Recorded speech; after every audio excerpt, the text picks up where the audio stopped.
Fevereiro de 1959. Urais do Norte. Uma cadeia de montanhas antiga, desgastada. Uma fronteira esquecida entre Europa e Ásia. Não é um lugar grandioso, não tem os picos que aparecem em cartazes. É uma paisagem cansada, plana nos vales, hostil nos cumes, indiferente a tudo. É exatamente o tipo de lugar onde coisas desaparecem sem explicação. 9 estudantes partiram para lá naquele inverno. Eram da Universidade Politécnica de Ural, em Sverdlovsk. Tinham entre 20 e 24 anos. Não eram amadores. Eram esquiadores experientes acostumados ao frio, à altitude, ao isolamento. O tipo de pessoa que não comete erros óbvios na neve. Nenhum voltou.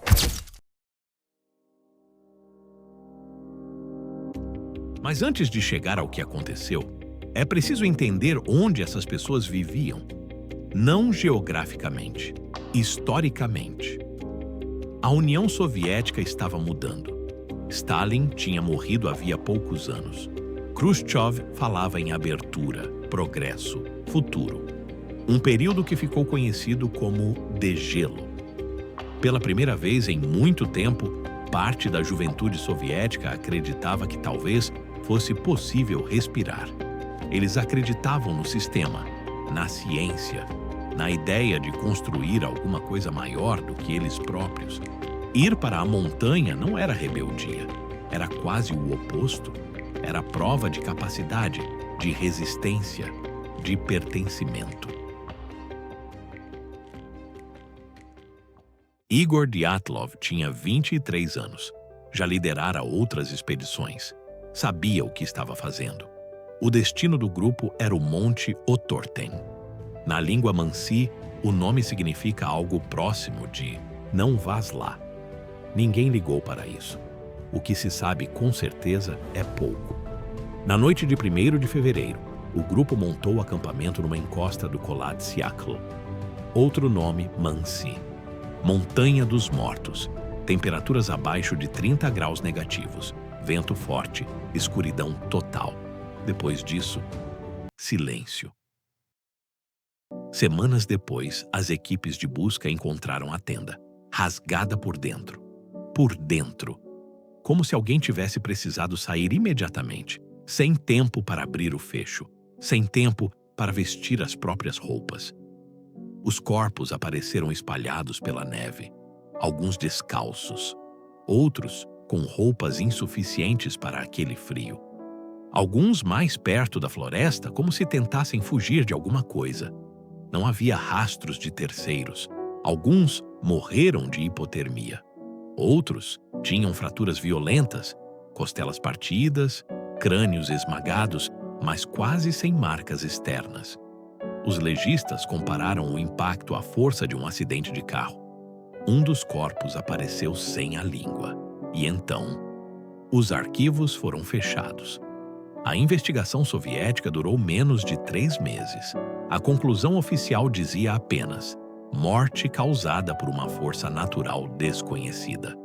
Uma frase estranha, quase poética, completamente inútil. As famílias foram instruídas a não falar. Os arquivos foram classificados. A área foi interditada durante anos. E aqui, o caso muda. Porque existem 2 tipos de segredo. O primeiro esconde uma resposta. O segundo esconde a ausência dela. E o segundo é muito mais perturbador, porque sugere que talvez ninguém soubesse realmente o que aconteceu. O Estado soviético não podia admitir isso. Não saber era uma forma de fraqueza, e fraqueza não podia existir. Então o silêncio tomou conta do caso. Décadas depois vieram as teorias: avalanche, testes militares, infrassons, ataque indígena, experimentos secretos, extraterrestres. Inevitavelmente, em 2019, a Rússia reabriu a investigação. A conclusão oficial foi simples: avalanche, pânico e desorientação. Mas muitos especialistas discordam até hoje. A inclinação da encosta não favorecia a avalanche. As lesões não encaixam perfeitamente. A posição dos corpos também não. O caso continua aberto. Não porque alguém queira mantê-lo assim, mas porque a explicação satisfatória simplesmente nunca chegou. O filósofo Thomas Nagel escreveu uma pergunta famosa: o que é ser um morcego? A ideia era simples. Talvez existam experiências que nunca conseguiremos compreender totalmente. Não por falta de dados, mas porque existem limites para a forma como entendemos o mundo. Penso nisso quando penso no passe Dyatlov. Não porque eu acredite no sobrenatural, mas porque talvez exista algo honestamente humano em admitir. Talvez nunca saibamos. Talvez a sequência exata daquela noite tenha desaparecido para sempre. Cada decisão, cada minuto, cada detalhe. Não por conspiração, por entropia. E o que fazemos quando a explicação não vem? Criamos mito. O caso Dyatlov virou documentário, filme e obsessão coletiva. A montanha virou personagem. Os 9 estudantes viraram símbolos. Isso não é irracional, é humano, porque quando a explicação falha, a narrativa ocupa o espaço vazio. O problema é quando começamos a confundir narrativa com verdade. Quanto mais dramática a teoria, mais ela parece explicar, mesmo explicando menos. Mas existe uma última coisa, talvez a mais simples de todas. 9 pessoas foram para uma montanha sabendo exatamente o que existia lá: frio, isolamento, risco.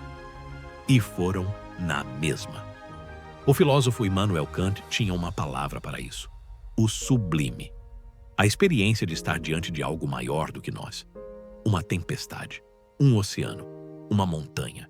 Igor Dyatlov e os outros provavelmente nunca usaram esse vocabulário, mas sabiam o que iam buscar. E a montanha não devolveu nenhum deles. Hoje, o lugar leva o nome do grupo: Passo Dyatlov. Uma memória gravada num território que não guarda memória nenhuma. A neve cobre tudo com a mesma indiferença. O que aconteceu ali, exatamente na ordem certa, provavelmente nunca será conhecido. E talvez o mais honesto seja aceitar isso por um instante, sem preencher o silêncio com a teoria mais conveniente. A tenda foi rasgada por dentro. Alguém teve urgência de sair. O resto é neve.